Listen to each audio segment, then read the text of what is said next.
Guru Nation, how's it going? Really quick video I wanted to do for you today. I got a question from somebody who texted me, 949-415-6256. Keep the questions coming, right?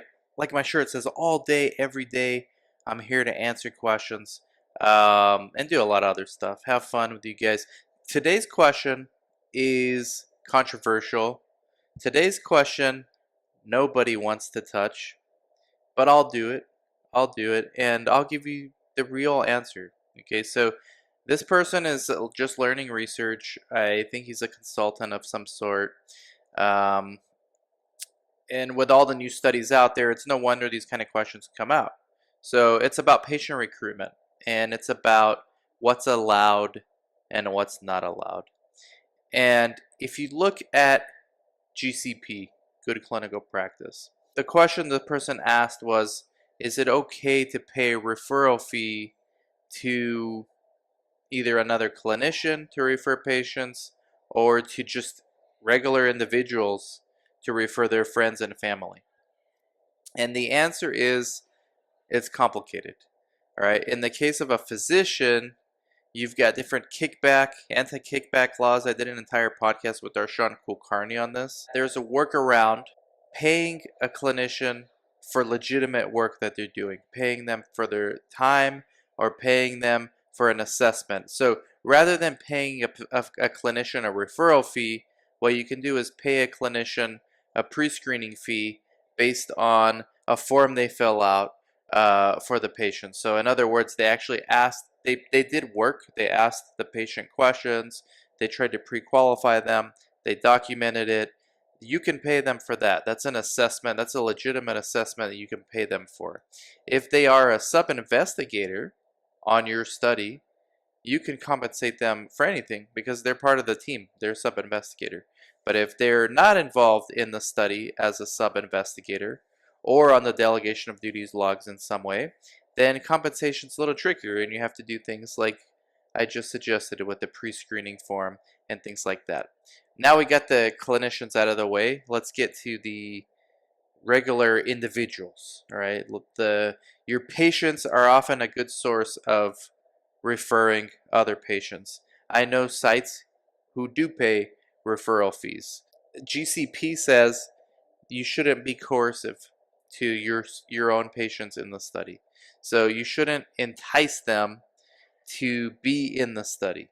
I know some sites that have gotten creative, and instead of giving cash incentives, they give prizes, right? They'll give prizes, like they'll do raffles, refer 5 friends, get a ticket for a raffle, and win an iPad.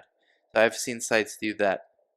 Straight up referral fees, I've seen sites do like gift cards, okay, or just like thank you cards with gift cards inside them for the referral.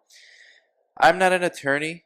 There's no real guidance on this outside of good clinical practice, which again states coercion should be avoided. If you were to ask, this is where it gets frustrating and tricky for sites. If you were to ask your IRB, because technically, besides the FDA, the group in charge of ethical oversights like this, ethical oversight, is the IRB. And if you're like most sites, you utilize a central IRB, meaning you're not an academic medical center, you don't have your own local IRB, which tend to be way stricter. You have a central IRB. I can almost guarantee you, if you ask your IRB, can I pay patients a referral fee to refer their friends? The answer, or their loved ones, the answer almost always is going to be no. If you were to ask your IRB, I know because I've asked, if you were to ask your IRB, can I pay people that are not patients, just members of the community, referral fees to refer people, the IRB will say, that's not our concern because these are not patients in your study. The people you're paying are not patients in your study. So nobody wants to touch this question. I would say, you know when you're wrong and when you're right. and when you can use common sense. There are creative workarounds like the raffle idea. Um, if you're asking me like for legal advice, this is not legal advice. If you're asking me my opinion and what I know sites do and what I've even done and probably will do in the future is give small token nominal referral fees as a thank you for somebody who referred a patient to one of my studies.